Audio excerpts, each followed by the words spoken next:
네, 안녕하세요. 시사인 김은지입니다. 오늘 제가 미 대선 관련된 뉴스를 읽어드리기 위해서 나왔는데요. 11월 3일 미 대선까지 딱 이제 2주밖에 안 남았습니다. 그래서 이 미 대선을 읽는 키워드 제가 한번 읽어보도록 하겠습니다.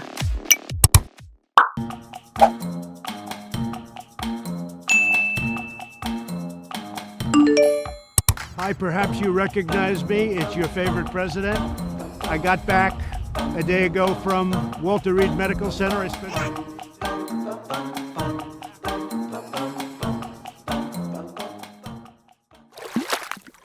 코로나 확진 자체는 사실 결과에 어마어마한 영향을 미치진 않았습니다. 사실 그전부터 트럼프와 바이든의 격차는 벌어지기 시작했거든요. 코로나가 발생하고 그 결과에 따른 경제 침체가 약세를 가져왔다라고 보는 게 정확할 것 같고요. 작년만 하더라도 미 경제가 되게 좋았어요. 그래서 길거리 어딜 다녀도 새로 사람을 뽑는다. 부인 광고들이 많았고요. 사실 대통령의 재선에 큰 영향을 미치는 게 당시의 경제 지표이기도 해서 트럼프가 재선한다 이런 이야기들이 꽤 많았는데요. 정말 아무도 예측하지 못하는 코로나라는 변수가 터지면서 급락하기 시작한 거죠. 사실은 코로나가 터지고 초창기엔 또 트럼프의 지지율이 좋았어요. 우리가 흔히 국기결집 효과라고 이야기하는데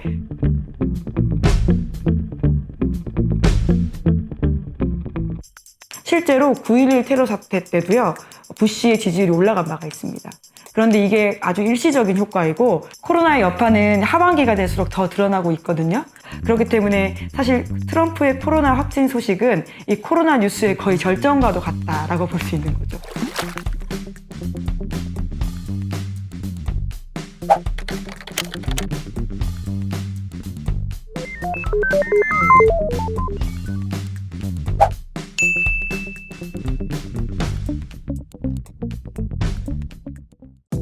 그렇지만도 않습니다.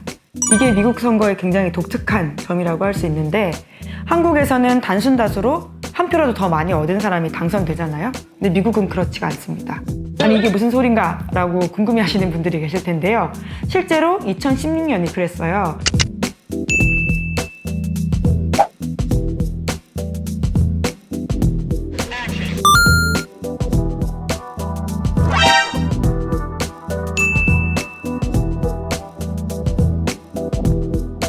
미국은 그러니까 정말 유나이티드 스테이트 오브 아메리카라고 해서 그 주들의 모임이라고 할 수 있기 때문에 50개의 주들의 특징이 굉장히 나눠져 있고 그 50개의 주마다 선거인단이 뽑혀서요. 그 선거인단이 대통령을 뽑는 방식입니다.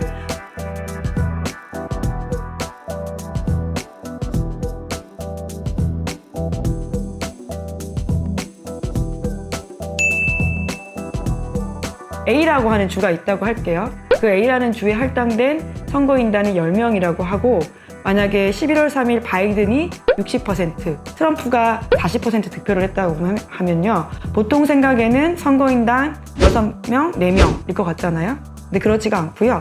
바이든이 10명을 다 차지하게 되는 방식입니다. 그렇게 해서 각 주별로 할당되어 있는 선거인단 수가 다른데 전체가 538명, 그 중에서 270명을 먼저 확보하는 사람이 이기는 게임인 거죠. 미국만의 독특한 선거제 때문에 유심히 봐야 될 격전지가 있는데요. 흔히 스윙 스테이트라고 불립니다. 스윙이라고 하면 왔다 갔다 라고 한다는 의미인데요.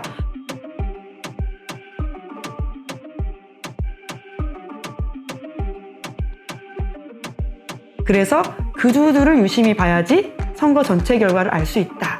실제로 트럼프도 자신이 다 나았다고 주장한 다음에 가장 먼저 간 곳이 플로리다거든요. 플로리다가 지금 격전지 중에 격전지입니다. 그래서 이런 스윙 스테이트는 지금 어떠냐 궁금하실 텐데요. 여기서도 바이든이 앞서고 있습니다. 어떤 데는 좀 크게 이기고 있고요. 어떤 데는 작게 이기고 있긴 한데요. 하지만 마지막까지 바이든 입장에서 안심할 수가 없죠. This is a left-wing white supremacist. Antifa's an idea, not an organization. Oh, you got it. Not militia. That's what his FBI director said. 이 대선이 우리한테 중요한 이유는 한국에 끼칠 영향도 아주 크기 때문입니다. 한미 관계에서 가장 중요한 의제는 한반도 비핵화 그리고 또 한미 동맹이란 두 축이 있는데요. 이 두 가지 사안에 대해서 바이든 행정부와 트럼프 행정부는 정말 다른 성격을 가지고 있습니다. 트럼프는 우리가 충분히 지켜봤죠. 사실은 트럼프 행정부를 설명하는 가장 핵심 단어는 저는 예측 불가능이라고 보는데요. 그 예측 불가능이 우리한테 득이 될 때도 있었고 해가 될 때도 있었습니다. 득이 됐다라고 한다면 지난 2년 동안 북미 정상회담 같은 것들인데요. 사실은 정상들끼리의 만남이 탑다운 방식으로 떨어진다고 하는 건 정말 예측할 수 없는 방식이고요. 트럼프라는 아주 비전통적인 정치인이 나타났기 때문에 상상할 수 있는 방법이에요. 또 다른 예측 불가능함이라고 한다면 과거의 전통적인 한미동맹의 가치를 굉장히 숫자의 개념으로 접근해서 방위비를 5배 올려달라 이런 식의 요구를 하거든요. 바이든은 정말 정확히 트럼프의 정반대입니다.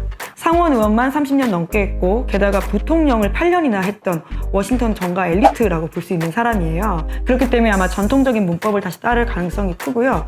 오바마 행정부의 외교 정책을 그대로 다시 따라갈 가능성이 크다라고 보입니다. 오바마 행정부는 당시에 대북 정책을 전략적 인내라고 해서요. 그냥 계속 상황 관리 정도를 했었던 차원이어서요. 그런 차원에서 북한이 다시 공간을 만들어내고 레버리지를 위해서 도발을 할 가능성도 있다라고 하는 게요. 일각에서 나오는 전망이기도 합니다. 네, 제가 지금까지 이렇게 설명드렸지만요. 사실 결과는 정말 아무도 모릅니다. 2016년만 하더라도요. 미국의 정치 전문 매체인 538, 538이라고 하는 매체에서도 트럼프 당선 확률을 28%로 예측한 바가 있거든요. 트럼프는 그 확률을 뚫고 당선된 사람입니다. 지금은 538이 어떻게 예측을 하냐면요. 19%라고 해요. 19%를 뚫고 그 놀라운 기적으로 당선될지도 모르기 때문에요. 우리가 끝까지 지켜봐야 될 것 같습니다. 여러분, 그럼 저는 다음에 새로운 이야기로 다시 또 찾아오겠습니다. 안녕!